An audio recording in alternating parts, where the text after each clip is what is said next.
Nay? Tay? Juni? Neneng? Nanay! Mga walang iya kayo! Papatayin ko kayo! Bakit niyo inubos ang pamilya ko? Kahit saktan niyo ako ng saktan, kahit ilang beses niyo pa ako paulit-ulit na bugbugin, kahit napatayin niyo ako ngayon, hindi mapupunta sa inyo ang lupa namin! Mga hayop kayo! Anong laban ng isang musmus na bata na gaya niya sa inyo? Malalaki ang katawan at may baril. Eho, kilala mo ba sila? Opo, sila po yung mga tauhan ni Don Rubio. Yung nangangamkam ng mga lupain dito sa bayan natin. Kapag ayaw ibenta sa kanila ang lupa, pinapatay niya ang buong pamilyang nagmamayari ng lupa na yon. Kaya nila pinatay ang pamilya ko. Dahil pilit nilang kinukuha tong lupa namin. Huwag kang mag-alala dahil tutulungan kita. Ibibigay ko sa iyo ang hustisya ng pagkamatay ng mga magulang mo. Harold! Halika rito! Sino ka ba? Bakit mo pinapasok yung aso mo dito? Lumayas kayong lahat sa bahay namin! Shh! Harold, easy. Stay. Good boy. Nagugutom ka na? Ay, sige. Kainin mo na sila. Aswang! Huwag ka lalapit. Huwag ka sabi lalapit. Bakit kinain ng aso mo yung mga lalaki? Aswang yan, oh. Hindi na mahalaga kung ano siya. Ang importante ay patay na ang mga pumatay sa pamilya ko. Ikaw si Damian, hindi ba? Huwag kang matakot. Kakampi mo ako. Tutulungan kitang makaahon mula sa pagkamatay ng mga magulang mo. Itong lupa niyo, palalawakin ko pa ito. Kapag sumama ka sa akin, ay mas maayos na buhay ang mararanasan ko. Anong kapalit? Wala na akong pamilya. Ang gusto ko lang ay may maituring akong apo na makakasama ko sa buhay. Paano ako nakakasiguro na hindi ako sasaktan o papatay ng aswang na alaga mo? Lalo na kapag tulog ako. May isang salita ako. Ano? Pumapayag ka ba? Sige, pumapayag ako. Mula ngayon, Lola Juana na ang itatawag mo sa akin. Opo, Lola Juana.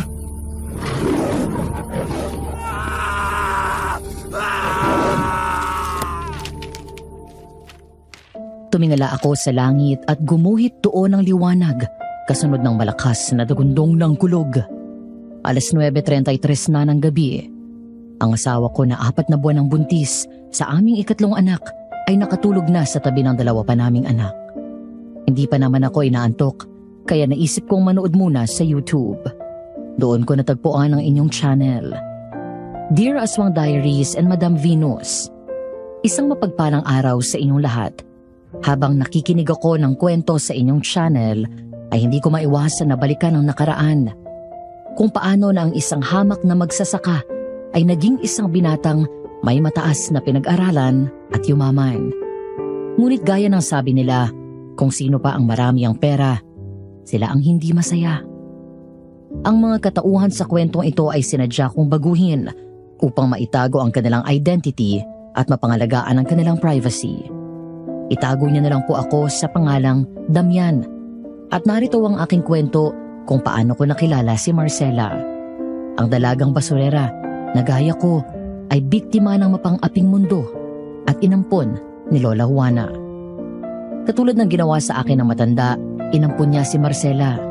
Binihisan, pinag-aral at binigyan ng magandang buhay. Pero lahat ng meron kami ay may kapalit. Isang bagay na magbabago sa takbo ng buhay naming dalawa.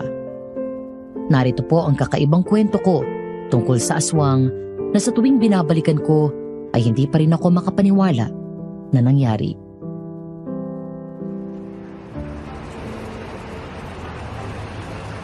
Kuya Julius, pare ano? Tara, laro na. Sige, susunod na ako. May tinatapos lang ako dito sa bahay. Sunod ka sa court ha. Ang gwapo talaga ni Rodney.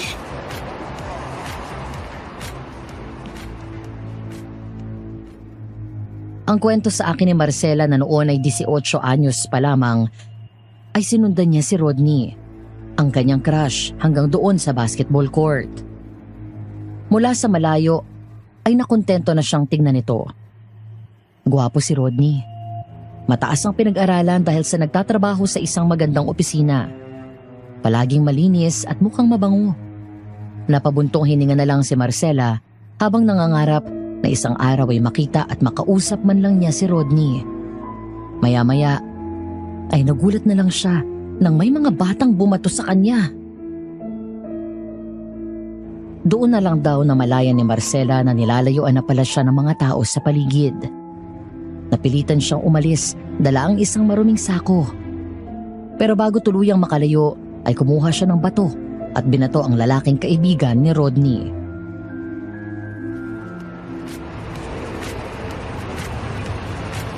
Aray! Pagago to ah. Ikaw naman kahit bagong paligo mukha ka pa ring basura. Pangit, matanda ka na.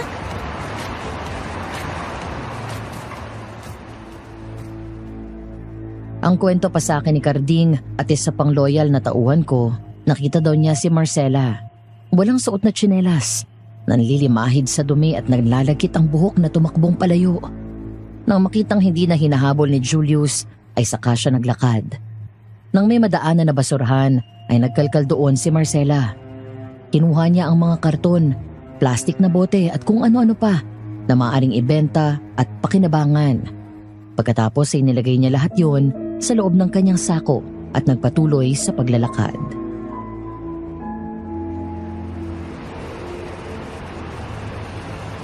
Hoy Marcela, Mang Carding, ano pong ginagawa niyo rito? nandito yung amo ko eh. May binili lang sa loob. Ikaw, bakit hanggang dito nakakarating ka? Aba, ang layo na nito ah. Wala pang kita eh. Wala pa akong pambili ng pagkain para ngayong araw. Kagabi, may kinita ka ba? Meron naman 100. Nakakain kahit papano. Oo, sige. Etong 100, idagdag mo sa kikitain mo ngayon para naman makakain ka ng maayos. Pasensya na at yan lang maaabot ko sa'yo dahil hindi pa ako sumisweldo. Ay wow! Thank you po, Mang Carding.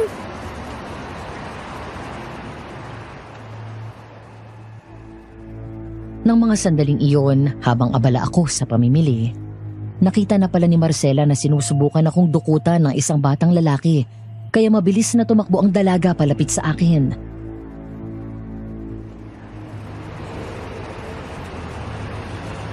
Kuya! Yung wallet mo dinudukot oh! Kuya! Hoy, kupal ka! Magnanakaw! Bumalik ka dito, gago! Ha? Ay, nako. Amo ko yun ah. Nako, si Sir Damian. Sir, nakuhanan ba kayo ng pera? Mukhang hindi naman. Mabuti na lang at nakita agad ni Marcela. Maraming salamat ulit ha. Wala po yun. Pasensya na kayo, sir. Marami talaga mga kawatan dito eh. Kaya kapag nagagawi kayo dito, ingatan yung wallet nyo at pera nyo. Thank you, miss ah. Ano nga ulit ang pangalan mo? Marcela po, sir. Nice to meet you, Marcela. Ako naman si Damian.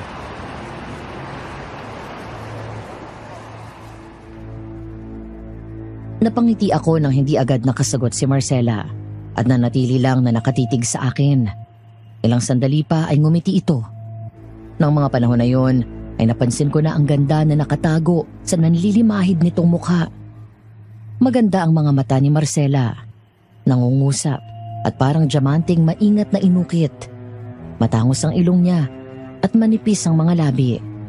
Lalong tumingkad ang ganda nito kapag ngumingiti at lumalabas ang dalawang bilog sa magkabilang pisngi.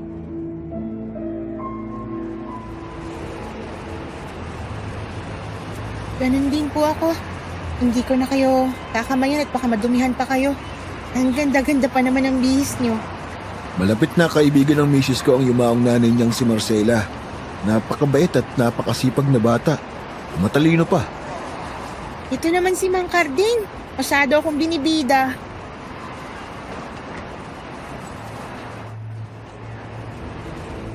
Kumuha ako ng 3,000 sa wallet ko. Pagkatapos ay inabot yon kay Marcela. Namilog ang mga mata nito at halos tumalon sa tuwa.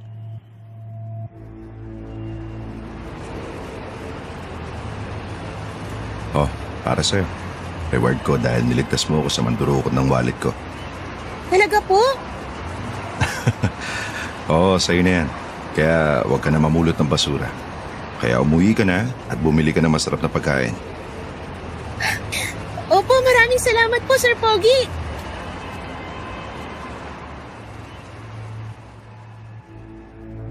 Mula nang makilala ko si Marcela ay nakuha na nito ang atensyon ko. Kaya naman, nagtanong ako. Ayon kay Carding ay sa squatters area sa Payatas nakatira si Marcela. Malapit sa mismong garbage dump site. Sa umaga ay papasok siya sa eskwelahan. Sa hapon, namumulot ng basura. Sa gabi umi-extra siya ng kahit anong side job para lang mabuhay at masuportahan ang pag-aaral. Nang gabing iyon ay umextra bilang isang waitress si Marcela kung saan nagkataon ay naroon din ako.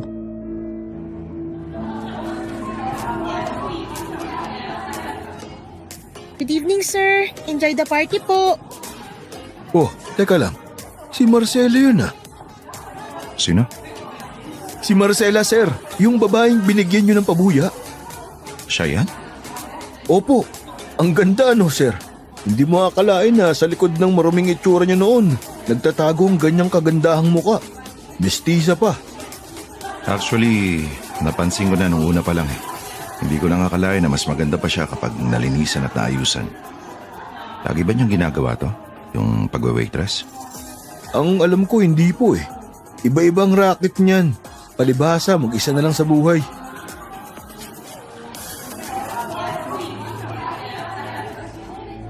Hindi ko alam kung anong meron kay Marcela nung panahon na yun. Pero naging interesado ako sa kanya, Madam Venus. Mula doon sa aking pwesto ay lihim ko siyang pinagmasdan. Abala ito sa pag-iestima ng mga guests sa party. Maya-maya ay natulala na lang ito nang may nakitang isang lalaki. Nagningning ang mga mata niya at pasimple pang inayos ang sarili.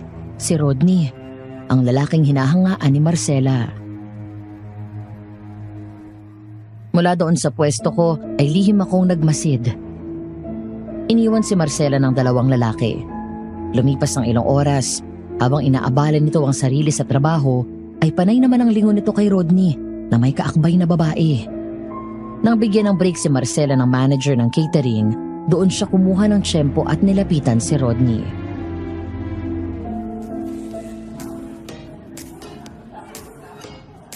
Hi, Rodney. Bakit? Pwede ba kitang makausap? Doon tayo sa gilid. Tungkol saan? Dito na lang. Teka lang, di ba ikaw yung palaging nanonood sa akin sa court kapag naglalaro ako? Yung palaging sumusunod sa akin araw-araw? Yung taga dun sa squatters area at dump site? Ako nga.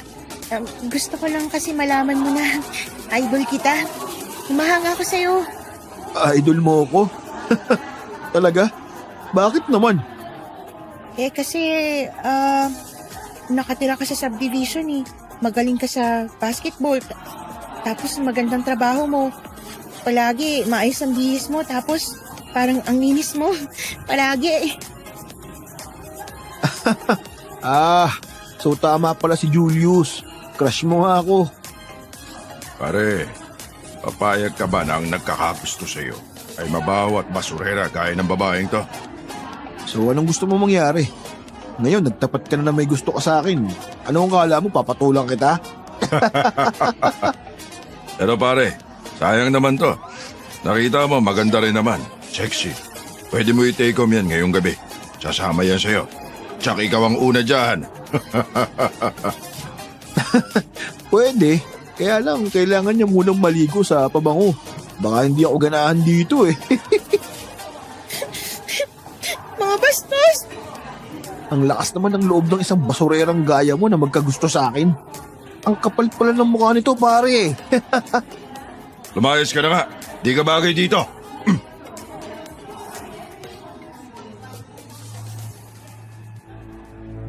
Nang itulak ni Julio si Marcela, ay nawalan siya ng balanse at napaatras. Saka napaupo sa sahig. Hindi sinasadya na bumangga sa waiter na nasa likod na may dalang isang tray na puno ng mga wine. Nawalan din ng balanse ang waiter, kaya natumba ang mga wine glass at tumapon ang mga laman nun kay Marcela. Sa halip na tumulong, ay nagtawanan pa ang mga kaibigang babae ng dalawa.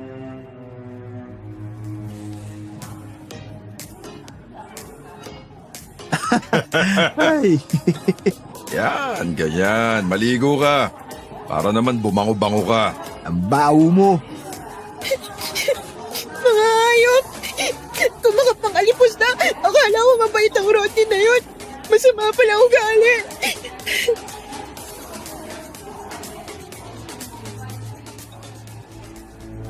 Nakita ko kung gaano nadismaya si Marcela dahil sa magaspang na ugaling ipinakita ni Rodney. Hindi nito akalain na ang taong hinangaan at inakalang mabait, siya pa ang mang-aalipusta sa kanya.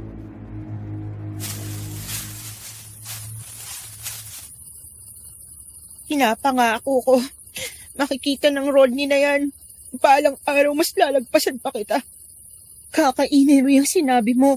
At itong amoy basura na to, itong magiging karma mo.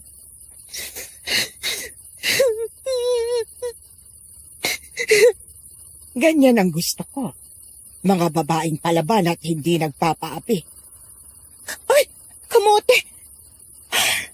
Lola naman, ba't naman ho kayo nang gugulat? Ikaw si Marcela, tama? Paano niyo po nalaman ang pangalan ko? Narinig ko sa loob. Oo ano ba yung pinuputok ng putsi mo dyan? Bakit ka umaatungal na parang baka? Kasi po, Lola.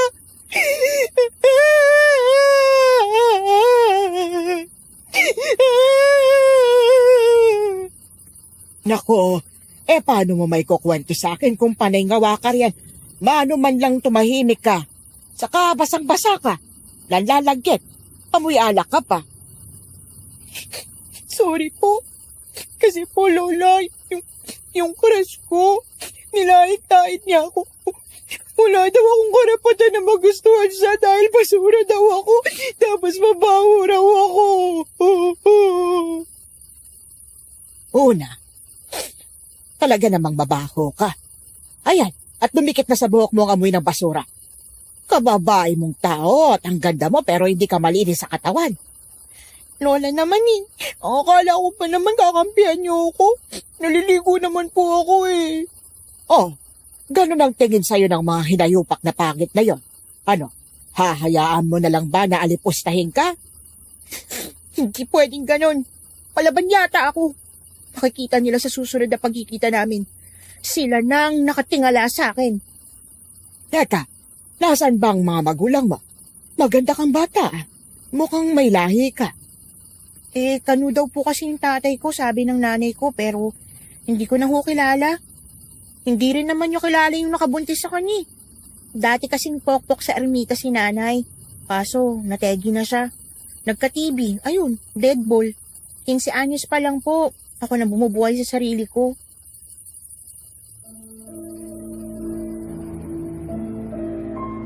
Naputol ang pagkukwentuhan ng dalawa nang lumingon si Marcela matapos marinig ang angil na tila nagmumula sa dilim. Napatuwid siya ng upo nang sunod nitong nakita na gumalaw ang mga halaman. Ano yun? Narinig mo yun, Lola? Angalin. Ay, umaangil. Ayun na naman po. Naririnig niyo ba yun? Yun bang parang umaangil na aso? Opo. Natakpan ni Marcela ng mariin ang kanyang bibig dahil sa nasaksihan. Tumayo siya at napaatras. Hindi lang basta kinagat ng malaking aso si Julius, kung hindi nilapa ang katawan nito. Dahil sa lakas ng musika sa loob ng venue at walang tao sa paligid, bukod sa kanilang dalawa ng Lola Juana, walang ibang nakakita sa nangyari. Diyos ko! Aswang! Lalong natakot si Marcela nang mula sa kabila ay tinalon ng malaking itim na aso ang mataas na halaman at lumapit sa kanila. Puro dugo pa ang bibig nito at may nginunguya pang parte ng kung anong mahaba na parang bituka. Bigla itong umaangil ng malakas nang makita si Marcela at nagtangkang sugurin siya ng aswang.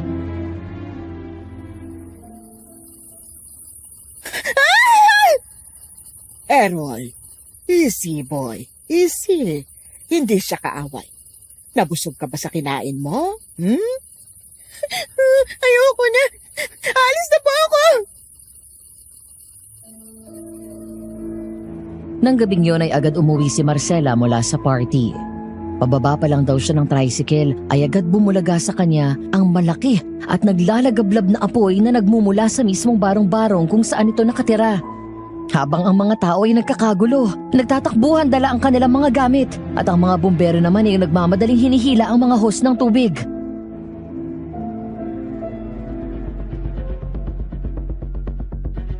Sandali lang. Ang bahay ko! Ang bahay ko! Ang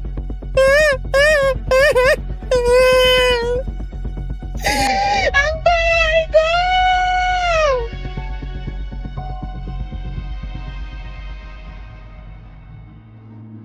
Tumakbo si Marcela papunta sa kanyang bahay, ngunit pagdating doon ay kasama na rin iyong natupok ng apoy. Nanlumo at halos mawala ng lakas ang kanyang mga paa. Ayon kay Marcela, wala daw siyang nailigtas mula sa mga gamit na pinaghirapang ipundar o kahit isang damit maliban sa suot niya ng mga oras na yun.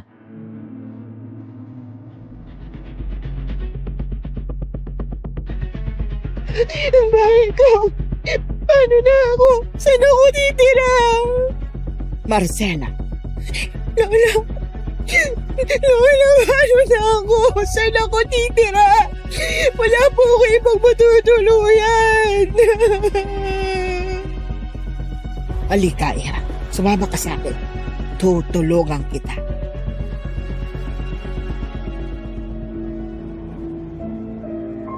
Mula sa Maynila ay halos mahigit 2 oras din ang naging biyahe namin ni Mang Carding pauwi sa mansyon. Hindi dapat ako uuwi doon, pero tumawag si Lola Juana at kailangan daw niya akong makausap. Sa liblib na baryo sa isang bayan sa Bulacan, matatagpuan ang mansyon ng matanda. Nag-iisa ang bahay na yon doon at napapaligiran ng kakahuyan. Malayo sa mga ibang bahay sa baryo na yon.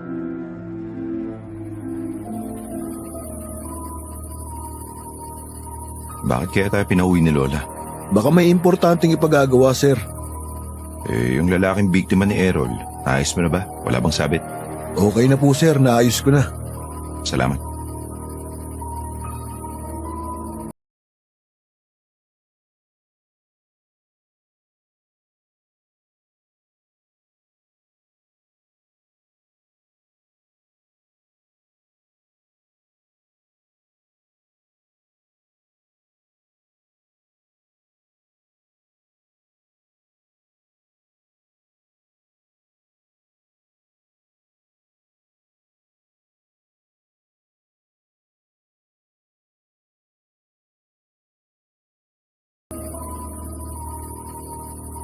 Lola, Mabuti naman at narito ka, Nai. Kaya kita pinauwi rito ay dahil may ipapakilala ko sa'yo. Marcela, gusto kong ipakilala sa'yo ang apo ko, si Damian. Iho, siya si Marcela. Marcela? Di ba ikaw yung nandun sa party? Marcela? Anong ginagawa mo dito? Sir Damian, Mang Carding, yung squatters area po kasi nasunog eh. Kasamang natupok ng apo yung bahay ko. Wala na ako matutuluyan. Buti na lang dumating si Lola Juana. Damian, Marcela, mula ngayon ay gusto kong ituring ninyo ang isa't isa bilang magkapatid. Opo, Lola. Marcela, sumama ka kay Damian at siyang tutulong sa'yo sa lahat ng kailangan. Opo. Halika, sumunod ka sa akin. Errol, sabihin mo sa kasambahay na ihanda ang guest room. Maglabas ka mo ng mga bagong damit para kay Marcela. Inday, maghanda ka ng masarap na hapunan para sa mga apo ko. At Marcela, magpahinga ka ng mabuti pagkatapos bukas ay mag-uusap tayo. Opo.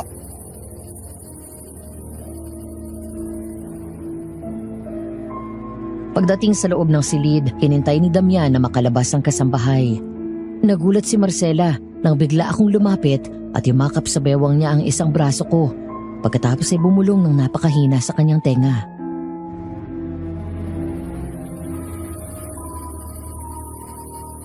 Hindi ka dapat sumama, Marcela. Mapapahama ka lang dito. Anong ibig mo sabihin? Wala.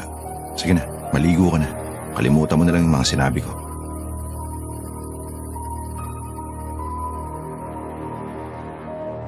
Ang kwento sa akin ni Marcela, dahil na rin sa dami ng nangyari ng gabing iyon sa kanya, bunga ng sobrang pagod at stress, ay agad siyang nakatulog. Pasado 2:00 na ng madaling araw. Habang natutulog ay bigla siyang naalimpungatan nang maramdaman na may dumidila at kumakagat sa kanyang paa.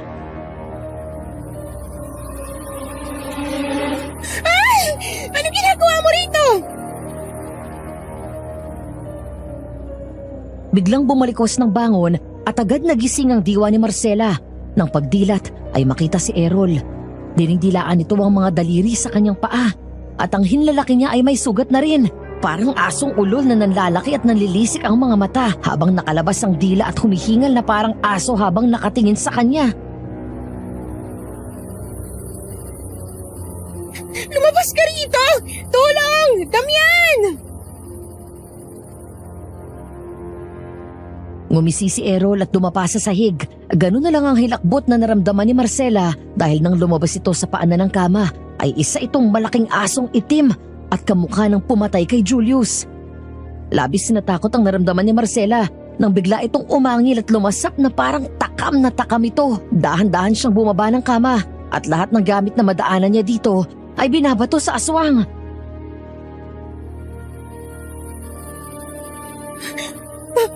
Aswang! Ikaw ang pumatay kay Julius! Huwag kang lalapit kung ipapatayin talaga kita! Umangil ng malakas ang aswang at kumahol ito.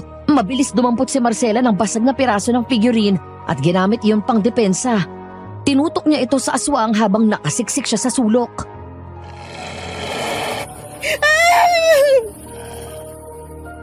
Dahil sa sunod-sunod na sigaw ni Marcela, nagising ako at agad na kinuha ang buntot paagi matapos kong marinig ang pamilyar na angil ng isang aso.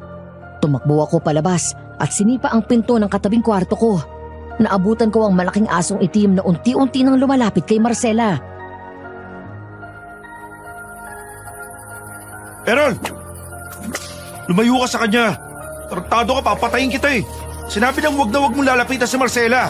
Labas! Mabilis kong nalapitan si Marcela. Agad ko siyang nasalo nang mawalan nito ng malay dahil sa takot at pagkabigla. Binuhat ko siya at maingat na nilapag sa kama. Natigilan ako nang makita na nakatayo sa labas ng kwarto si Lola Juana. Ilang beses ko nang sinabi sa'yo na huwag mo sasaktan si Errol. At ilang beses ko nang pinagbawal ang buntot pagi na yan dito sa bahay ko. Lola, muntik na niyang patayin si Marcela. No, nasugatan niya sa paa. Pagsabihan niyo yung alaga niyo. Pasensya na rin. Hindi ko alam na nakalabas siya. Lola, anong plano niyo ba kay Marcela? Bakit niyo ba siya dinala dito? Gaya ng ginawa ko sa'yo, tinulungan ko lang siya. Gusto ko na madagdagan tayo sa pamilya. Kilala kita, Lola. Kahit kailan hindi ka tumulong na walang kabayaran sa uli. Kaya ano pong plano niyo? Huwag kang mag-alala. Matagal pang bayad na hihingin ko dahil sabay ko kayong sisingilin.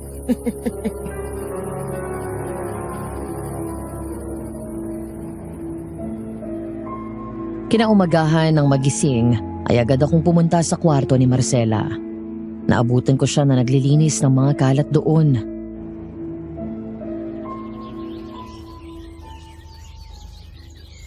May mga kasambahay na maglilinis niyan mamaya.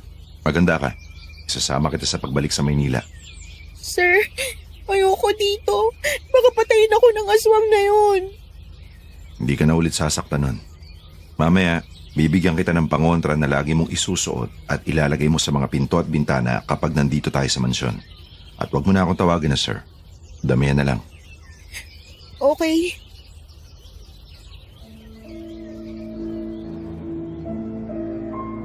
Ilang sandali pa ay narinig namin ang mahinang katok sa pinto. Nang lumingon ay naabutan namin si Mang Karding na nakatayo doon.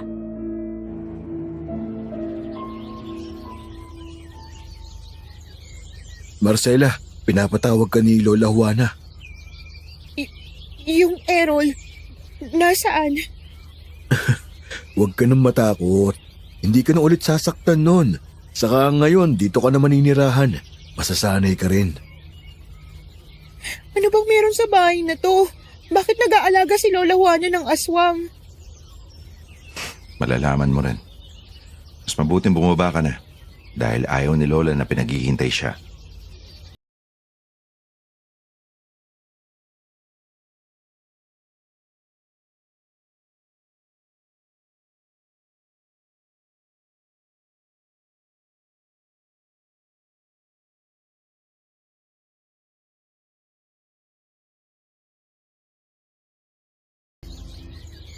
Kumusta ang tulog mo, Iha?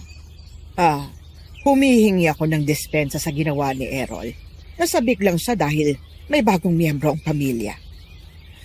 Bakit po kayo may alagang aswang? Biktima lang si Errol ng malupit na mundo. May kapansanan, pipi, kaya palaging inaapi ng mga tao. Gaya niyo wala siyang pamilya at tila tinalikuran ng mundo. Kinagat ng isang aswang at nagkaganyan siya. Oo, may pagkapilyo at agresibo, lalo kapag kumakalamang sikmura, pero mabait siya. Tapos na ang kabilugan ng buwan, kaya matagal-tagal din siyang mananahimik at mag-aasalta.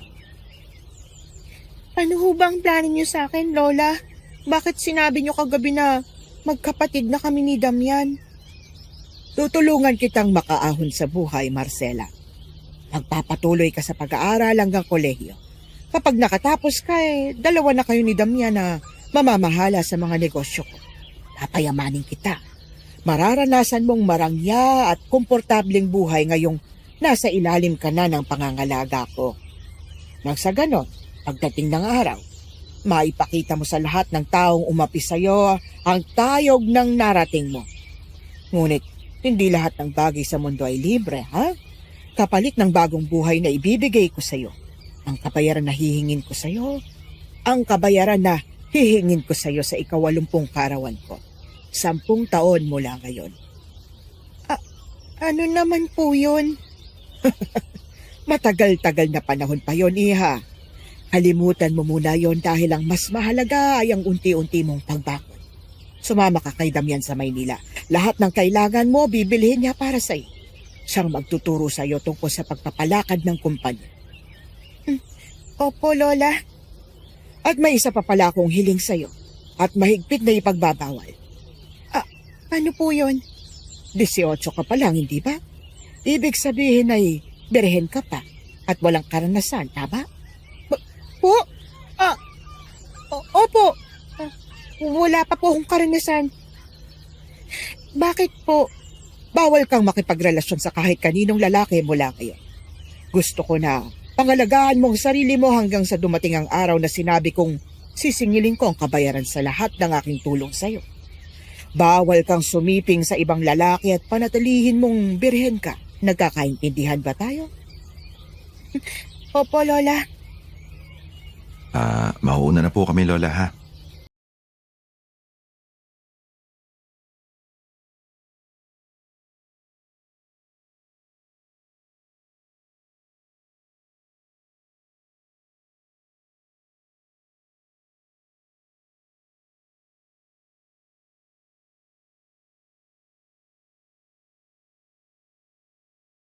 Mula nang dumating si Marcela sa buhay ko. Kaka-28 lang niya at dalagang-dalaga na. Mula sa pagiging inosenteng basurera hanggang sa babaeng may mataas ang pinag-aralan at malayo na ang narating sa bahay. Bukod doon ay mas lalo itong gumanda.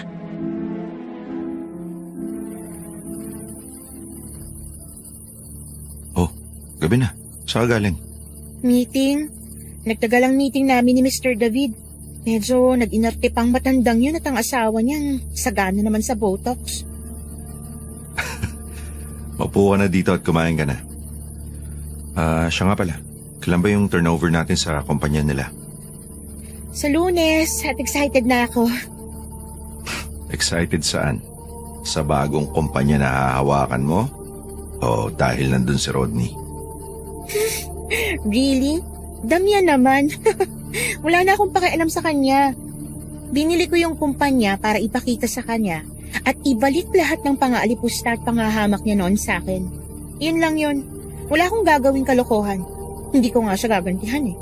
Oh, may sinabi ba ako? Wala nga, pero yung tingin mo naman at tono ng boses mo, Kabisado na kita, Damian. Minsan yung pagiging mahigpit at controlling mo nakakasakal. Ginagawa ko lang ang bilin ni Lola Juana. Pero bukod dun, pinangangalagaan lang din kita. And I've been your guardian for almost 10 years now, Marcela. Pamilya na ang turing ko sa'yo. Pamilya? Yeah, right.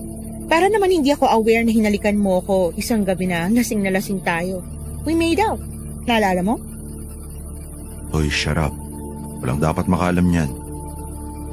Joke lang. Oo nga pala, 2 months from now, 80th birthday na ni Lola. Ano nga kaya yung kabayaran na hihingi niya sa akin, no? Alam mo, kapag naaalala ko yun, kinakabahan ako. Pero, tinataboy ko na lang sa isip ko. Hindi kaya ipapakain niya ako kay Errol? Di naman siguro, pero kung gawin man ni Lola yon, nandito naman ako. Nangako ako sa'yo, di ba? Hindi kita pababayaan.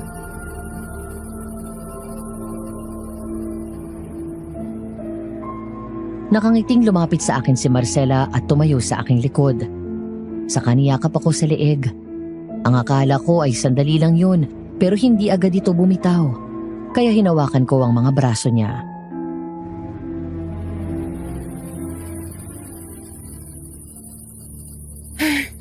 May mga oras at araw minsan na hinihiling ko na sana hindi na lang tayo pinalaki ni Lola Juana na magkapatid. Anong ibig mo sabihin? Secret. Kumain ka na nga lang.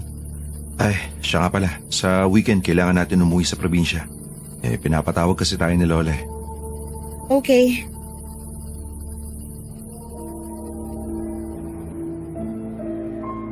Pasado 1:00 ng madaling araw. Ang kwento sa akin ni Marcela ay naisipan niyang bumaba sa kusina para kumuha ng makakain. Nangangalahati pa lang daw siya sa hagdan nang may mapansin na kakaiba sa paligid. Bukas ang mga bintana, kaya ang malamig na hangin na nagmumula sa labas ay pumapasok.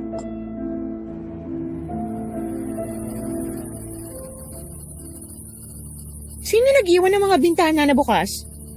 Marcela, bakit hindi ka pa natutulog? Ay, Mang Carding. Gising pa rin ho pala kayo. May tinapos ho akong trabaho sa computer eh. Matutulog na dapat ako kaso nakaramdam ako ng gutom. Kayo ho. Kasi parang may narinig akong kaluskos dito eh. Kaluskos po? Oo, parang may tao eh. May naririnig akong ingay dito kanina. Hala, baka may nakapasok na magnanakaw, Mang Carding. Makakaya bukas sa mga bintana. Sige at titignan ko sa likod. Mas mabuti siguro gisingin mo si Damian. Opo.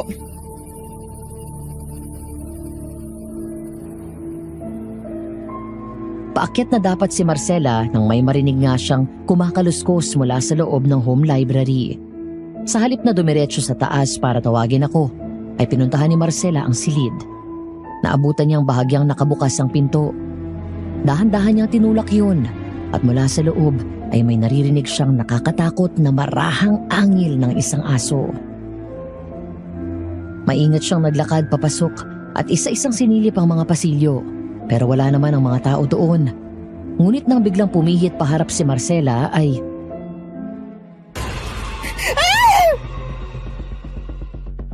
Biglang bumungad sa kanya ang isang pamilyar na malaking asong itim. Mabilis siyang napaatras agad nang sumugod ang aswang. Nang talunin nito si Marcela ay mabilis itong tumungo at gumapang sabay nagmadaling tumayo at tumakbo palabas ng library.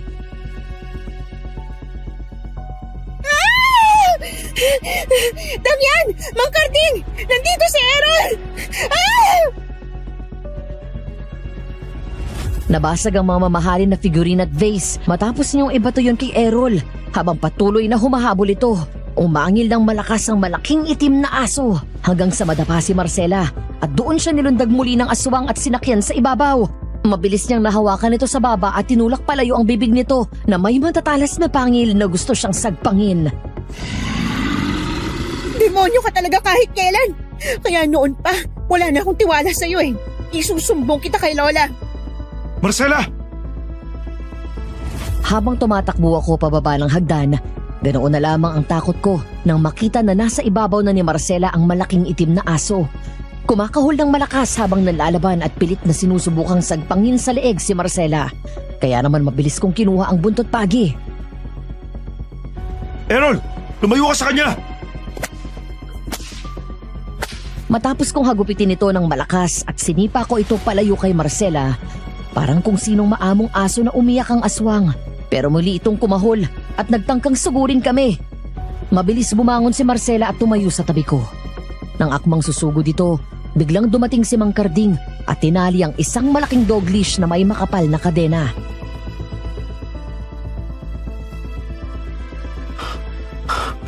Nasaktan ka ba niya? Hindi. Tsak na pinapunta niya naman dito ni Lola yan para magmanman. Alam ko. Halika, Mang Karding. Kulong na muna natin yan sa basement. Sabay na lang natin siya pag-uwi sa mansyon. Marcela, pumasok ka na sa kwarto mo. Sige, pero kukuha muna ako ng makakain sa kusina.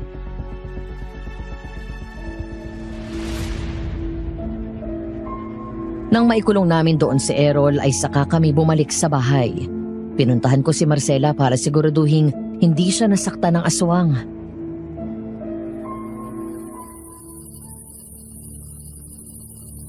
Marcela, Pasok. kumusta ka na? Okay lang, huwag kang mag-alala. Hindi naman niya ako nasaktan eh. Mabuti naman. Pagkatapos mo dyan, matulog ka na ha. Maaga pa ang schedule mo mamaya. Okay. Gusto kong samahan mo ako bukas ng umaga. Okay, sige. Okay. Thank you nga pala sa pagsagip mo sa akin kanina. Marcela, kung sakali ba na lumayo ako dito at iwan lahat ng marangyang buhay na to, gusto mo bang sumama sa akin? Oo naman, kahit saan sasama ako sa'yo. Bakit mo na itanong? Wala. Sige na, lalabas na ako.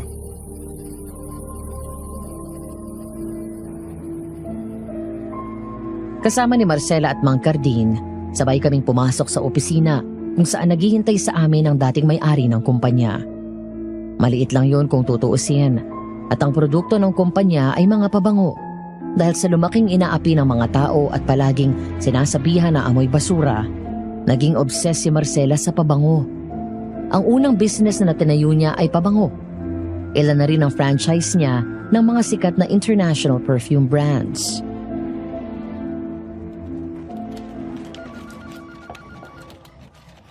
Ready? Matagal na.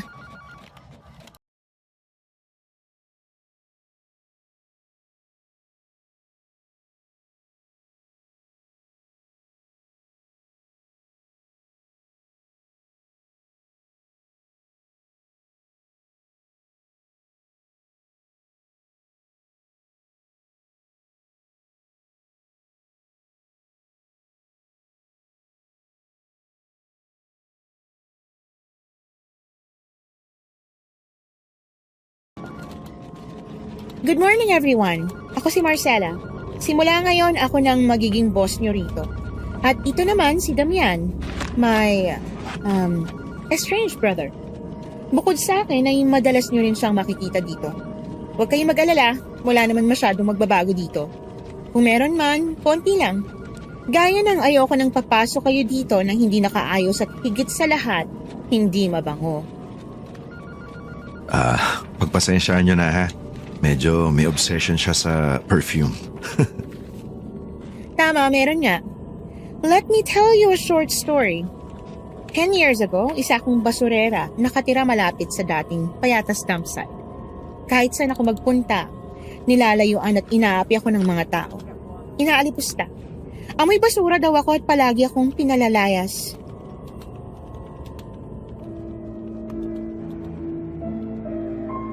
Naglakad si Marcela at sadyang huminto sa tapat ng cubicle ni Rodney.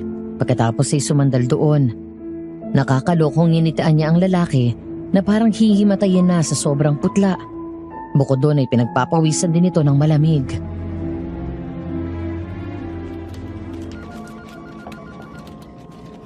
Hanggang sa natuto akong humanga sa isang tao. Tiningala ko siya dahil nagtatrabaho siya sa opisina tapos palagi siyang malinis. Ang akala ko kasi, gaya ng palagi ko nakikita sa kanya, maayos at malinis sa pananamit. Ang akala ko pati ugali niya ganon. Pero nagkamali ako. Sabi nga sa kasabihan, never meet your heroes. Tama. Kung sino pang taong hinahangaan ko noon, siya pang umapak sa pagkatao ko. Kaya naman simula noon, nag-invest na si Marcela sa mga perfumes. At sinabi ko sa sarili ko, hindi ko nahahayaan na hamakin ako ng kahit sino ulit. Sa tulong ng isang magandang kalooban, nakapag-aral at nakapagtapos ako. And here I am. Huwag na huwag kayong manghahamak ng tao base lang sa estado nito sa buhay. Dahil hindi nyo akalain na isang araw, ang taong inaalipusta nyo, siya palang magiging boss nyo balang araw. Right, Mr. Rodney Montoya? Tama po. Okay ka lang ba, Mr. Montoya? Bakit ang putla-putla mo?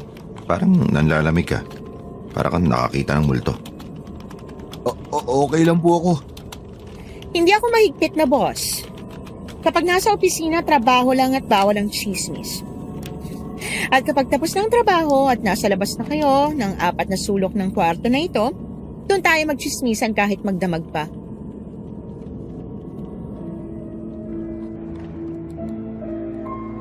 Natawa ang mga empleyado sa sinabi nito, maging ako. Nang matapos ang maikling kwentuhan, ay saka kami pumasok sa loob ng opisina at nag-usap.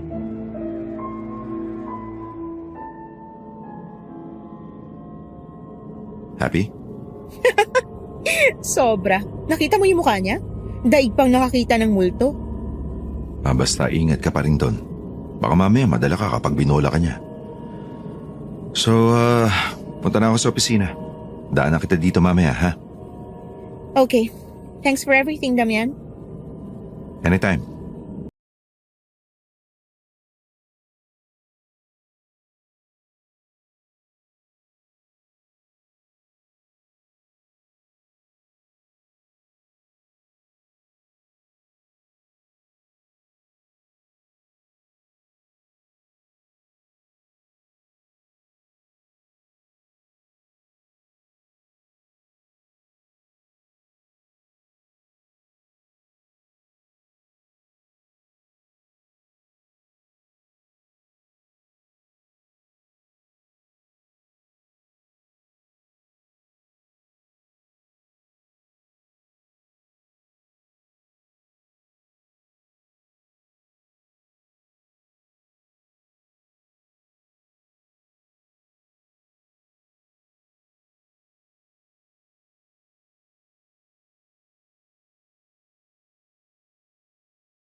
May problema ba?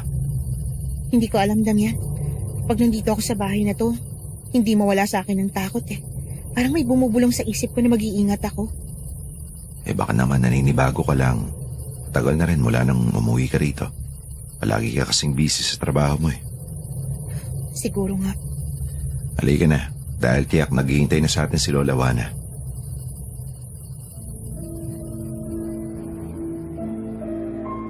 Umakbay ako sa kanya at sabay kaming pumasok sa mansyon. Pagpasok sa loob, gaya ni Marcela, ang hindi nito alam ay ganun din ang pakiramdam ko. Ilang taon na akong pabalik-balik sa bahay na yon, pero hindi ko pa rin magawang sanayin ang sarili ko. Tumapak pa lang ako sa bakuran ng bahay na yon, abot hanggang batok na ang kilabot na nararamdaman ko. Lalo na't alam ko ang lihim na tinatago ni Lola Juana.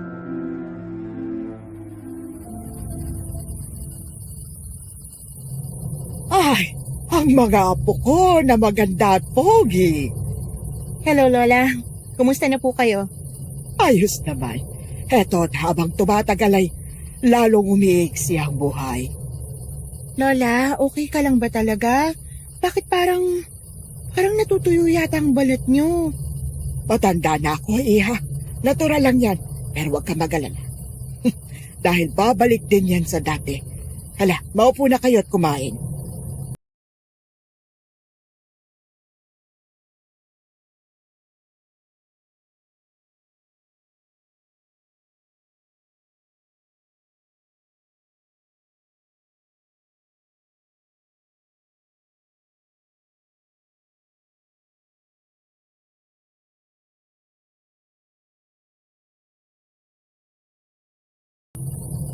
Siya nga pala.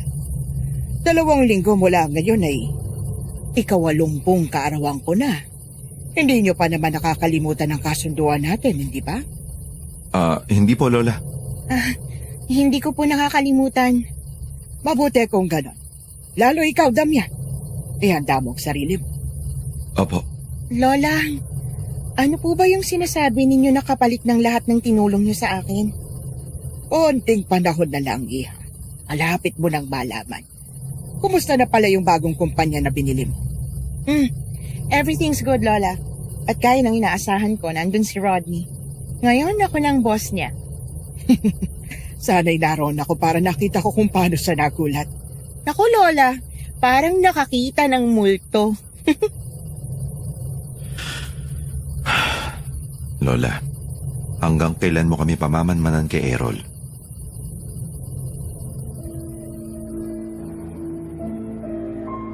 Natigilan ng dalawa sa pag-uusap at sabay na lumingon sa akin. Sumeryoso ang mukha ni Lola Juana at tila hindi nito nagustuhan ang pagsisita na ginawa ko.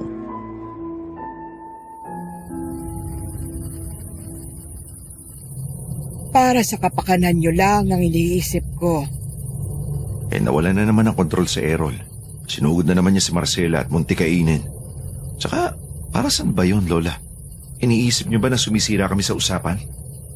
Gusto ko lang makasiguro. Lola, halos buong buhay ko pinagsilbihan ko kayo. Hindi pa ba sapat yun para mapatunayan ko yung katapatan ko sa inyo? Kapag pinapunta niyo ulit ang Errol na yun sa bahay at pinagtangkaan ng kahit na sino man sa amin, lalo na kung sasaktan niya si Marcela, ako mismo ang papatay dyan sa alaga niyo.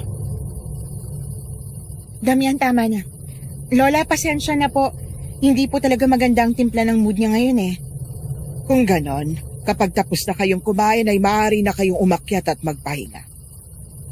Opo.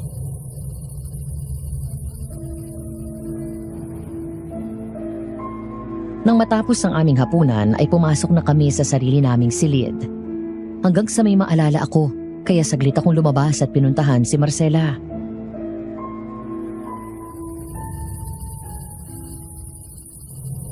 Marcela, gising ka pa? Pasok. May nakalimutan lang akong ibigay. Ano yun? Ito, isabit mo yan sa door na bumamaya kapag nakalabas na ako tapos maglaka ng pinto. Ano to? Pangontra, ako mismo may gawa niyan. May bulaklak ng gabon sa loob niyan. Bawang at asin na may abo. Takot ang mga aswang dyan.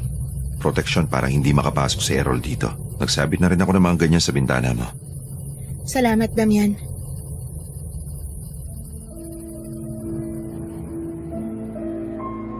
Madaling araw, hindi ako dinadalaw ng antok. Ayaw lubayan ni Marcela ang isip ko. Gusto ko siyang kausapin, pero hindi pwede dahil naroon kami sa mansyon. Tsaka ko na maririnig ni Lola ang anumang pag-uusapan namin. Mula nang magkita at magkausap sila ng Rodney na iyon ay hindi na ako mapakali. Habang nakahiga pa rin ako sa kama, ay bigla kong napalingon sa pinto nang marinig ang mahinang katok mula doon. Oh, Marcela? Ako nga. Nang buksan ko ang pinto ay agad akong sumenyas na huwag maingay. Pagkatapos ay sumilip muna ako sa labas para siguraduhin na walang nakakita kay Marcela. Nang makasiguro ako na kami lang ang tao doon, ay saka ko siya pinapasok. Pagkatapos ay agad kong nilak at sinabit ang pangontra sa pinto.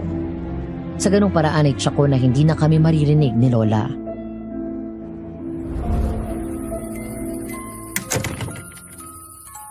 Bakit? May problema ba? Ginugulo ka ni Errol, no? Hindi naman. Hindi lang ako makatulog. Hindi ako mapakali. Alam mo yung pakiramdam na parang may nanonood sa akin? Ganyan ba palagi ang nararamdaman mo kapag nandito ka sa bahay? Hindi naman. Ngayon lang. Tsaka ewan ko ba, parang habang papalapit ang birthday ni Lola, parang lalo akong kinakabahan. Paano kung hindi ko kaya yung kabayaran na hihingin niya? Sus, hindi mo na kailangan problemahin yun. Bakit naman? Basta gawin mo lang ang ginagawa mo araw-araw gaya ng dati. Gusto kong maglakad-lakad sa labas, Damian. Gusto kong magpahangin. Para ako nasusuffocate dito eh. Okay, sige.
Taon na nakita ko siyang nagdalaga at nagmature.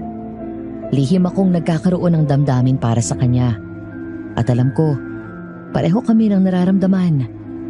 We have this unsaid feeling for each other na kahit hindi namin marinig sa bibig ng bawat isa, nagagawa naming iparamdam sa pamamagitan ng kilos na mahal namin ang isa't isa.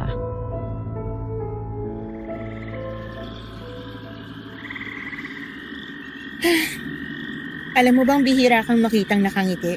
Yung mga tao sa opisina takot sa'yo dahil para ka daw mangangain ng tao. Hindi ka kasi ngumingiti eh. Sus, wala namang dahilan para makipagngitian ako sa kanila, diba? Eh bakit kapag ako naman ang kausap mo, hindi mo pinagdadamot ang mga ngiti mo? Ikaw yan eh. Kailangan kong ngingiti ng ganito. Damian, mangako ka sa akin na hindi mo ko iiwan hanggat nandito tayo sa poder niya. Sa kaarawan ni Lola Juana, aalis tayo dito at lalayo. Magsisimula tayo ng bagong buhay na magkasama. Damian, narinig mo yun? May ibang tao yata. Halika na. Bumalik na tayo. Bilis. Mahigpit ang hawak sa kamay ng isa't isa na tumakbo kami pabalik sa bahay. Ngunit ilang sandali pa ay bigla kaming huminto nang makita ang isang taong nakaharang sa aming daan. Isang babaeng mahaba ang buhok na halong puti at greyang kulay. Kukot ang likod nito at nakakulay itim na mahabang damit.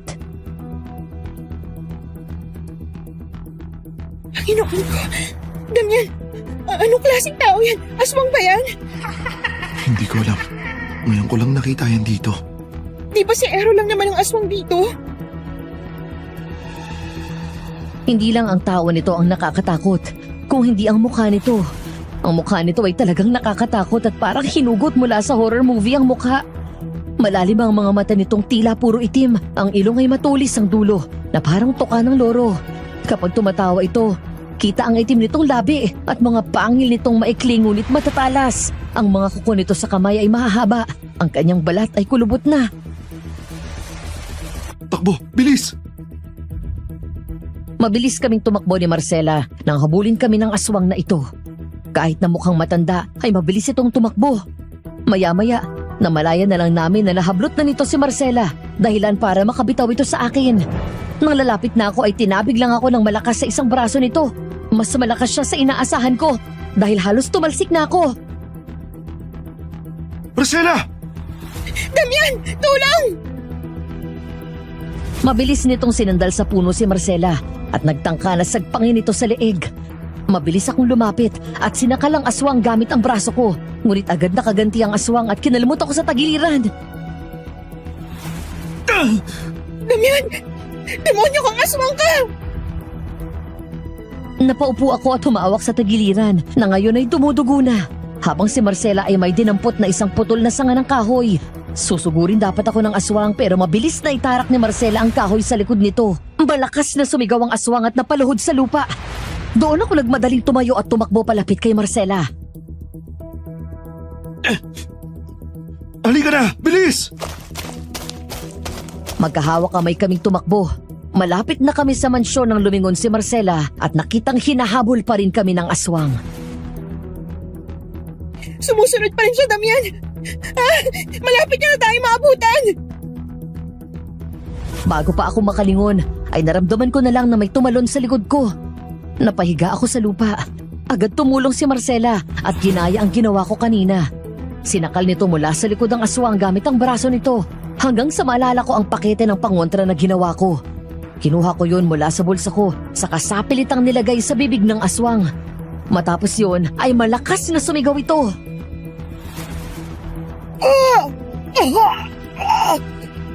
Damian, naligay na! Mabilis kaming tumakbo papasok ng mansyon. Agad naming nilak ang pinto at nagmadali na pumasok. Doon sa kwarto ko ay inilak din namin ang pinto. May sugat ka! Huwag ka mag-alala, mababaw lang to. Doon sa drawer, may mga panggamot ako doon. Ituturo ko sa yung gagawin. Sige, sandali lang.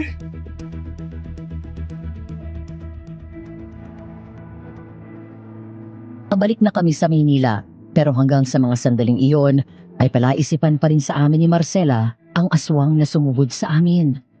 Ngayon ko lang nakita ang aswang na yun at bukod kay Errol na alaga ni Lola Juana, wala akong alam na may ibang aswang doon.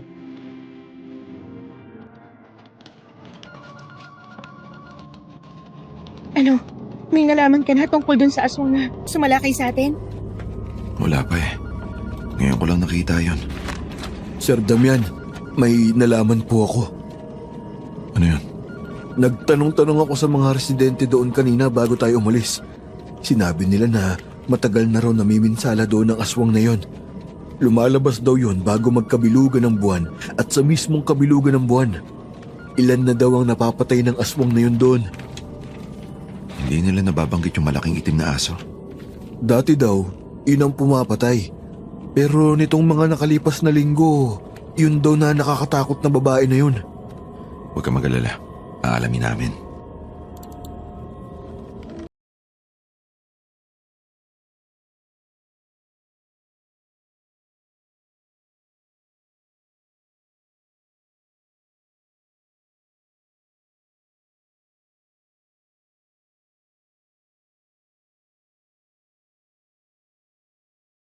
Sino kaya yun? Mr. Montoya, anong sadya mo rito? Ma'am, gusto ko lang po ibigay itong bulaklak sa inyo. Gusto ko lang po formal na humingi ng paumanhin sa ipinakita kong ugali noon at mga masasakit na salitang sinabi ko. Patawarin niyo po sana ako. Okay, apology accepted. Talaga po, kung ganon, pwede ko po ba kayong maimbitahan? Dinner lang mamaya. Makabawi man lang po ako sa kahit ganong paraan lang. Sige. Talaga po. Nako ma'am, thank you. Nang makalabas ang lalaki ay halos magsalubong ang kilay ko na tumingin kay Marcela. Inosente itong tumingin sa akin at nagkibit balikat. What? Bakit ganyan ka makatingin? Talagang lalabas ka kasama ng lalaking yun? Kakain lang naman. Ito masyado kong seloso. Well, sasama ako. Wag na, dinner lang yun. Walang mali siya. Sa'yo wala. Paano ko sa kanya meron? Ay naku, ang kulit. Mang Karding, mamaya itong amo mo, pakikadena para hindi makasunod.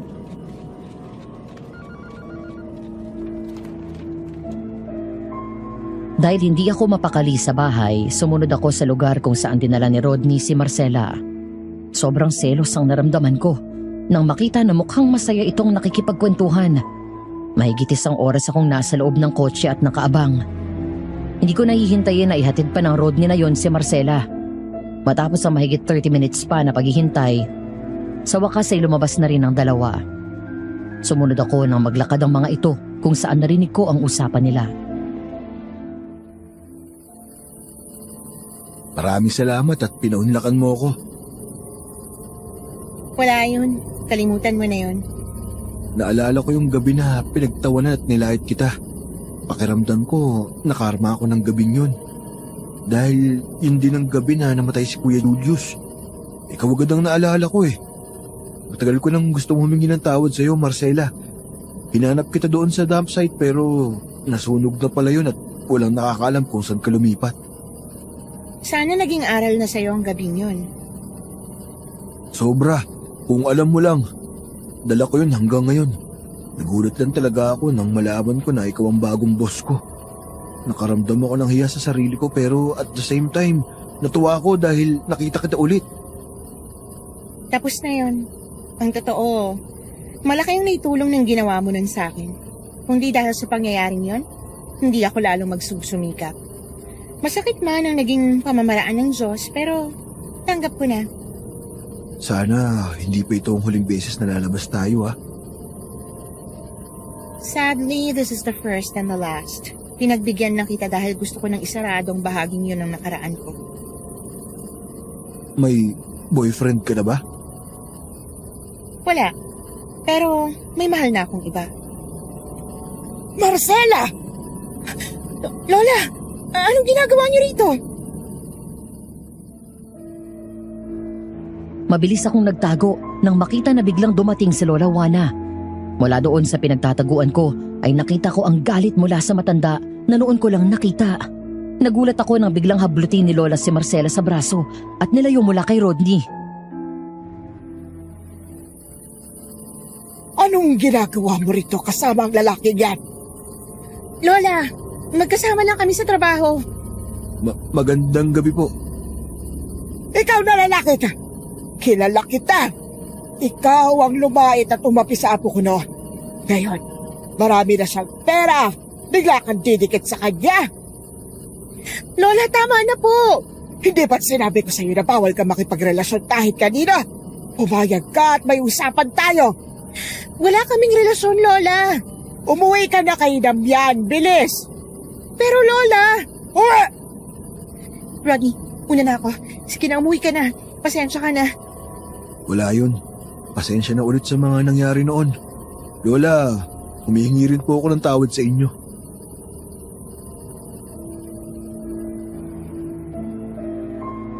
Walang nagawa si Marcela kundi ang sumakay sa kotse nito at umalis. Sinundan ko ng tingin si Rodney at nagulat ako sa mga sumunod na nangyari. Biglang lumabas si Errol mula sa dilim at hinablot si Rodney at dinala ito sa likod ng makapal na halamanan. Pagkatapos narinig ko na lang ang malakas na sigaw mula dito. Sino ka? Tulong! Tulong! Magaling, Errol. Magaling. Wala dapat humadlang sa nakatakdang mangyari. Kunin mo ang mga laman loob niya at tayo nang umuwi sa mansyon. Sapat na ang pagkain mo para sa ilang araw.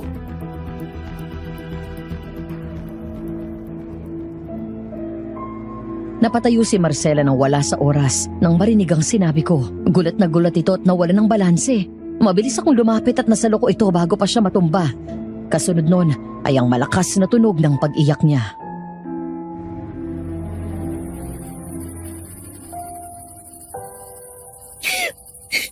Sabihin mo nagbibiro ka lang, Damian.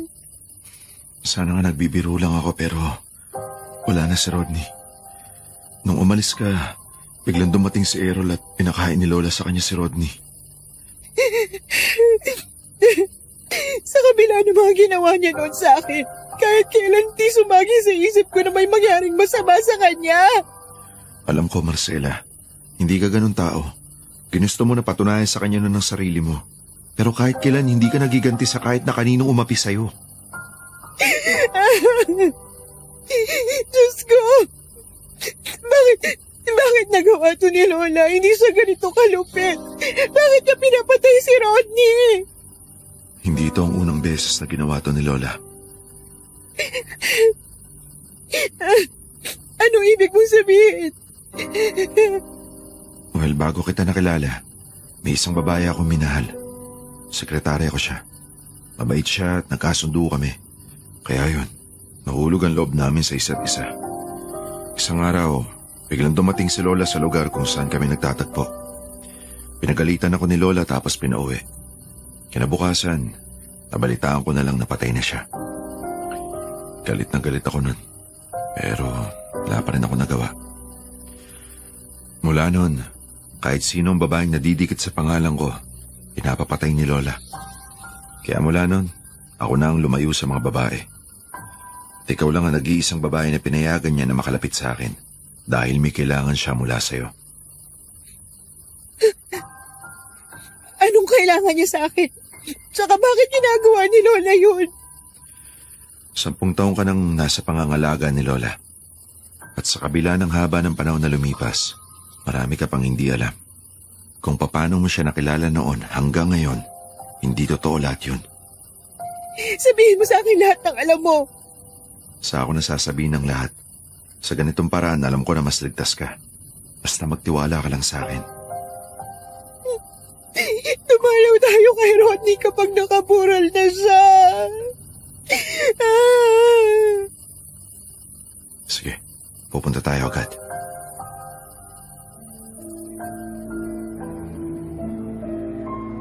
Lumapit ako sa kanya at niyakap ko siya ng mahigpit. Sa mga bisig ko ay umiyak ng husto si Marcela. Bahagya akong nilayo ang kanyang mukha at pinahid ang luha sa pisngi niya.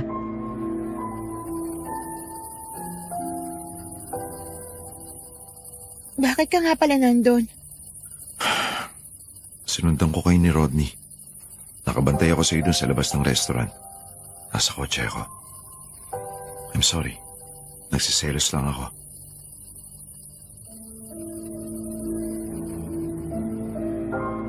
Pagkasabi ko nito ay bigla akong hinalikan ni Marcela sa labi. Madam Venus, parang biglang humilagpos ang ilang taong pagtatago namin ng totoong damdamin sa isa't isa. Mabilis akong tumugon ng halik at isa-isa nang nahubad ang aming mga damit. Sa unang pagkakataon pareho kaming sumuway at gumawa ng bagay na mahigpit na ipinagbabawal ni Lola Juana.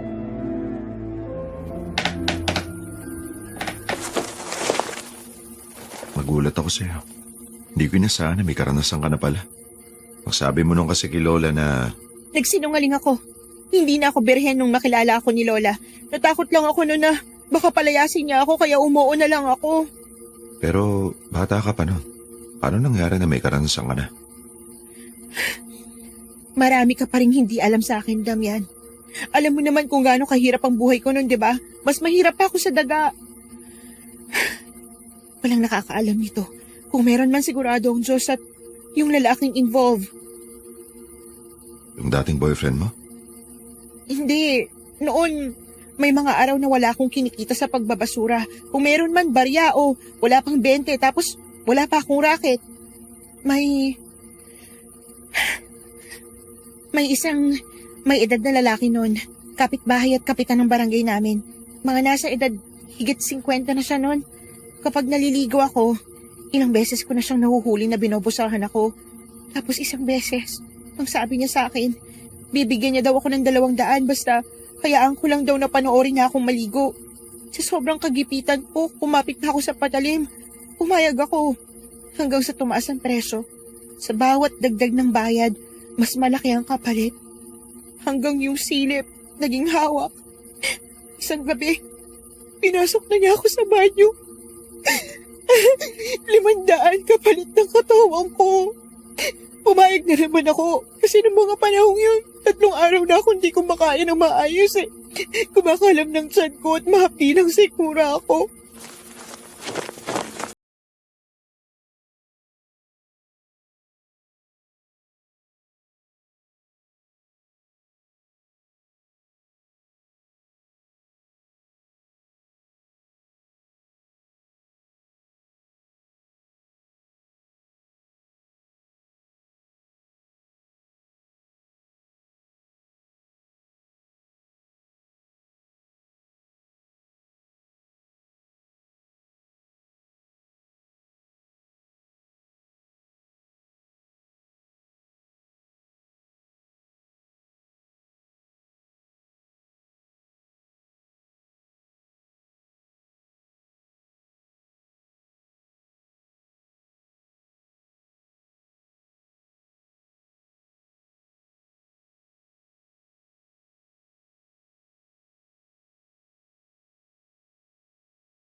Marcela, Damian, 15 minuto bago mag-alas 12, gusto ko na bumaba kayo at pumunta dito sa loob ng silid ko.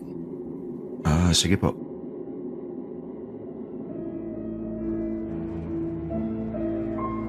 Mula noon ay hindi na ako mapakali.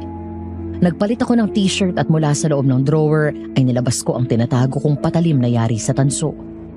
Kinuha ko ang langis na may laman ng mga halaman, sanga, dahon at bulaklak na pangontra sa aswang at may orasyon. Pagkatapos ay pinahid yon sa talim ng kutsilyo. Bukod doon ay sinuot ko rin ang kwintas na pangontra sa aswang at pinulupot ko ang buntot pagi sa bewang ko at itinago sa loob ng damit ko. Maya-maya ay dumating si Marcela.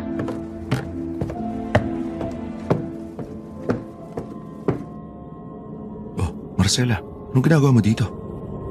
Natatakot ako, Damian. Hindi mo ba nakita yung itsura ni Lola kanina? Parang unti-unti niyang nagiging kamukha yung babaeng aswang na sumugod sa atin. Oo, napansin ko nga. Malakas ang kutob ko na may hindi magandang mangyayari. Ang daming pagkain na nakahanda kanina at masasarap. Pakiramdam ko last meal ko na yun.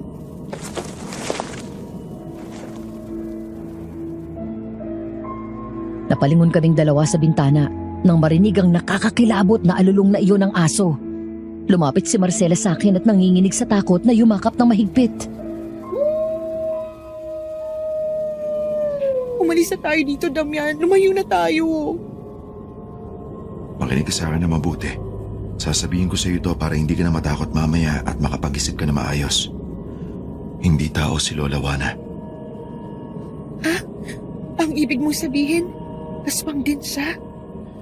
Oo, hindi ko pa siya nakitang nagbabago ng anyo.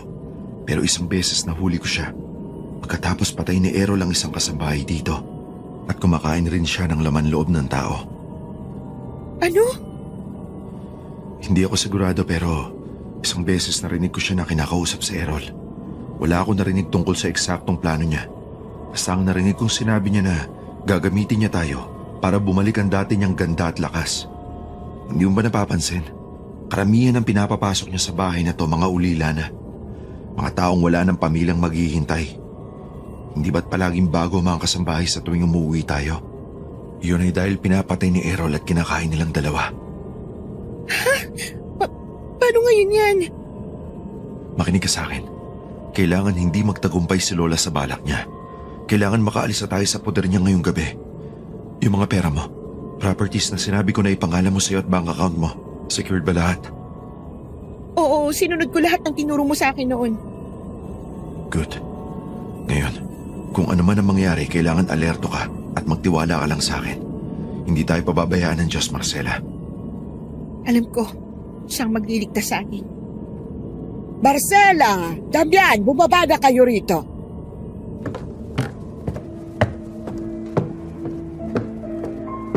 Sa halip na sa kwarto ni Lola Juana, dinala niya kami sa isang silid.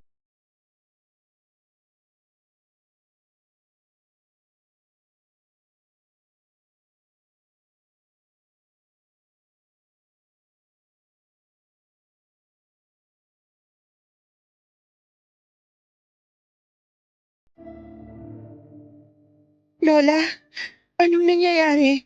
30 anyos ako nang makilala ko ang isang binata na naging kaibigan ko. May asawa at anak na ako noon. At ang binatang ito ay isa sa mga kasambahay namin. Nagkapalagayan kami ng loob hanggang sa nagawa kong pagtaksilan si Ambog, ang aking pinakamamahal na asawa. Noon ay wala siyang panahon sa akin at sa mga anak namin. Ang binatang yon, siya ang pumawi sa mga pangungulila ko sa asawa ko. Ang hindi ko alam, isa palang aswang ang binatang yon. Napaatras kami sa gulat nang humarap ito at makita ang mukha ng babaeng aswang na humabol sa amin sa kakahuyan. Napayakap si Marcela sa akin sa takot at mariing pumikit. Ikaw ang aswang na nagtangkang pumatay sa amin. Alam kong alam mo nang isa kong aswang, hindi pa Damian. Pero ito ang unang pagkakataon na nakita mo ako sa tunay kong anyo. Dahil ang binatang naging kalaguyo ko noon, walang iba kundi si Errol. Dahil sa pagkain niya ng puso ng mga babaeng birhen ay hindi siya tumatanda. Siyang dahilan kaya ako nagkaganito. Niyang daw niya ako noon.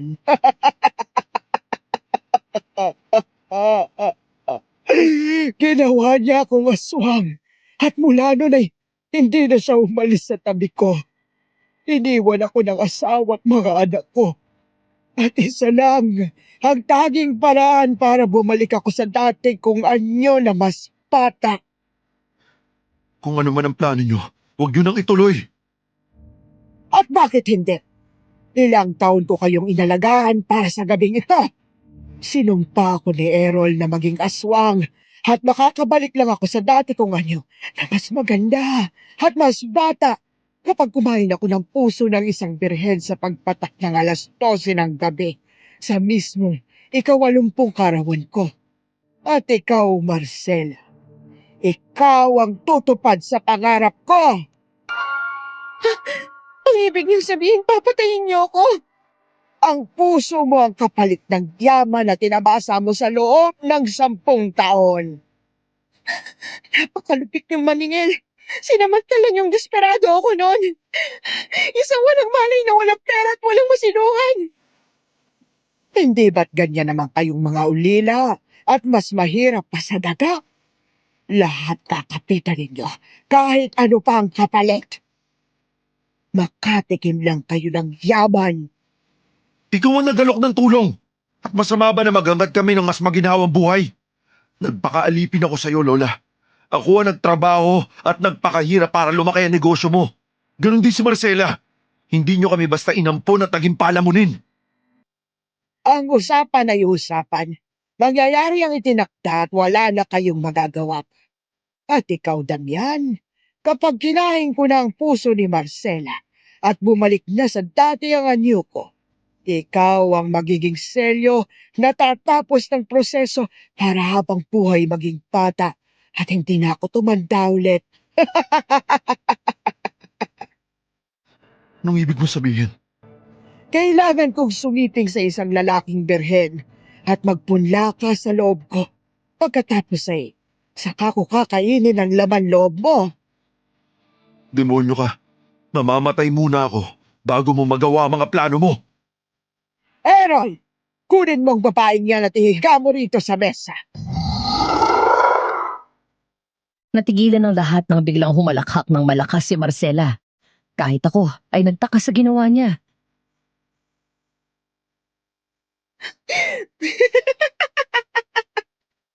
Birhen? Ako? Kami, virgin? Anong tinatawa mo riyan? Akala mo siguro matalino ka na't nautakan kami, pero diyan ka nagkakamali. Anong ibig mong sabihin?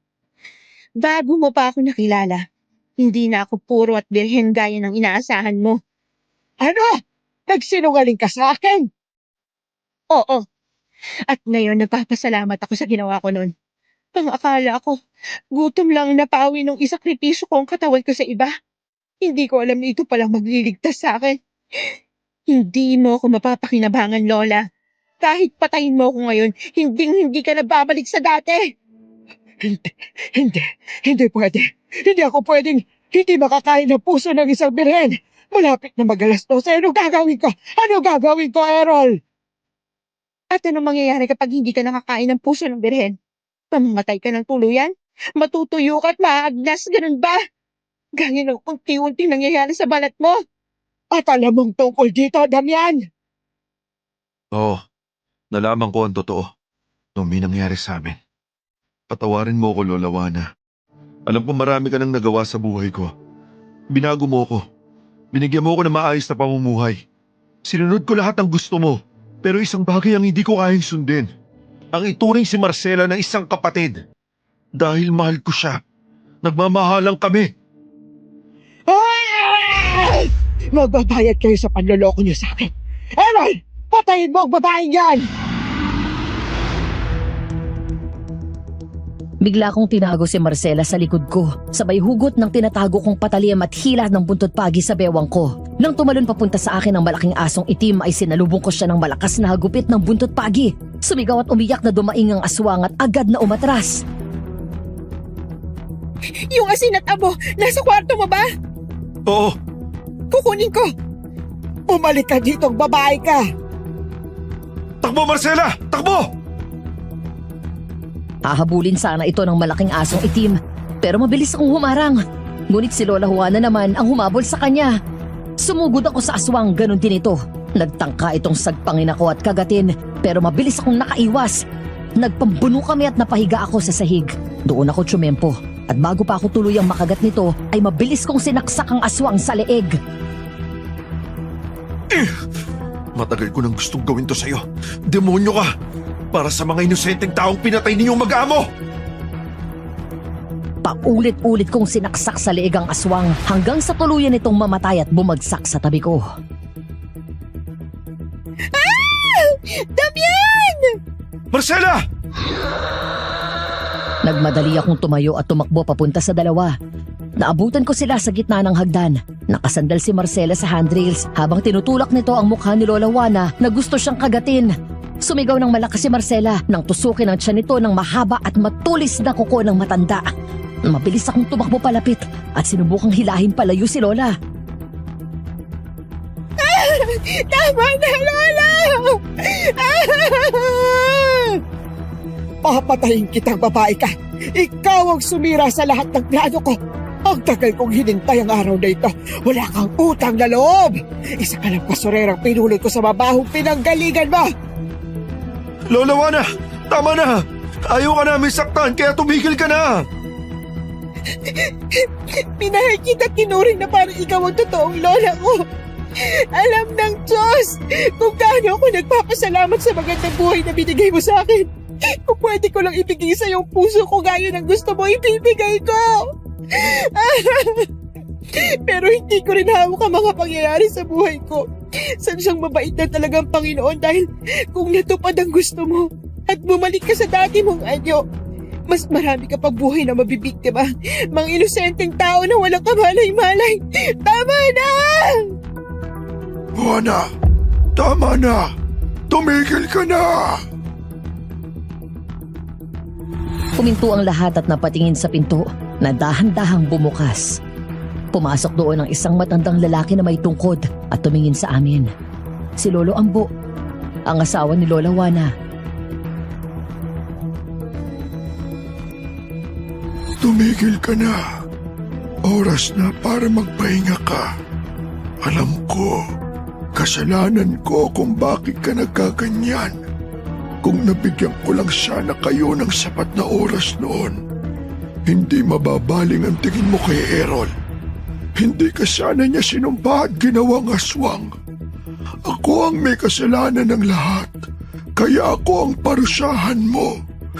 Tigilan mo na ang mga bata at hayaan mo na silang mabuhay ng tahimik. Ambo? Matagal na kitang pinatawad, Juana.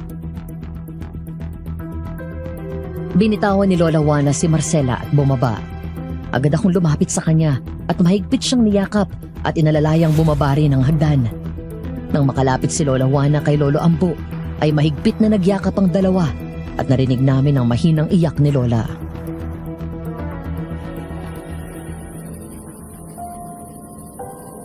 Huwag kayong mag-alala. Ako na ang bahala sa kanya. Damian, maraming salamat at tinawagan mo ako. Walang anuman po. Halika na, Juana. Doon na tayo sa loob ng silid at magpahinga.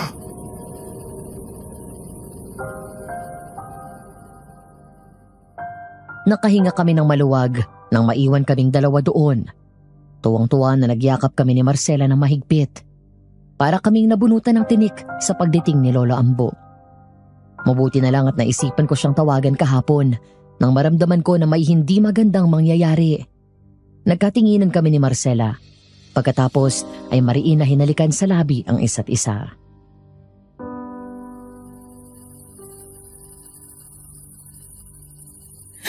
Malaya na tayo, Damian. Sa wakas. Tapos na ang pagsisilbi natin kay Lola Juana. Dahil hindi niya natupad ang plano niya, baka tuloy na siyang mamatay. Sorry nga pala kung tinago ko sa iyo yung totoo na aswang siya. Natakot kasi ako noon na Baka kapag nalaman mo, matakot ka at umalis. Ayokong iwan mo ko dito nun. Naiintindihan ko. Maraming salamat dahil hindi mo rin ako iniwan. Kasi mahal na mahal kita. Mahal na mahal din kita, Damian. Halika na, Stas. Kamutin natin ang sugat mo tapos mag-impake na tayo ng mga gamit. Dahil pag alis natin dito bukas, hindi na tayo babalik. Uuwi na tayo sa probinsya namin. Patagal ko nang hinanda ang lahat doon. Sige, halika na.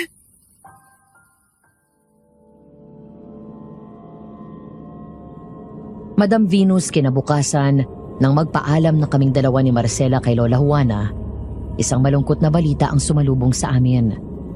Kahit na inaasahan na namin ang mangyayari, labis na kalungkutan at pagdadalamhati ang naramdaman namin nang malaman na pumanaw na si Lola Juana.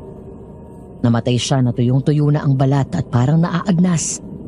Hindi namin inaasahan na si Lolo Ambo ay mamamatay din ang umagang iyon. Nadatna namin sila ng mga kasambahay ng umaga na yon na magkayakap sa kama at wala ng buhay. Ayon sa mga doktor, cardiac arrest ang kinamatay ni Lolo Ambo at si Lola Juana walang makapagpaliwanag.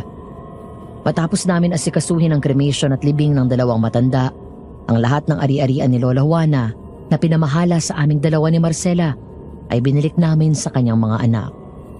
Habang kaming dalawa, ang mga naipundar naman namin na properties at kumpanya ay binenta din namin sa mga anak ni Lola Juana.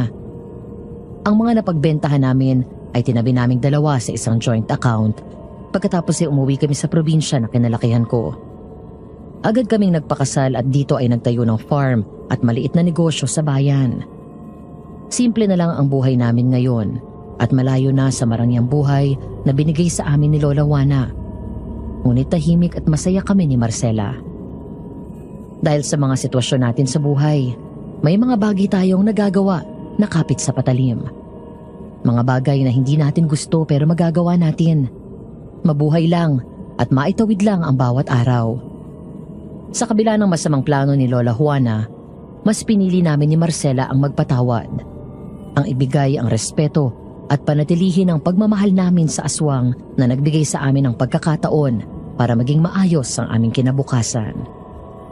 Hanggang dito na lamang at maraming salamat po sa inyong pakikinig. Nagmamahal, Damian.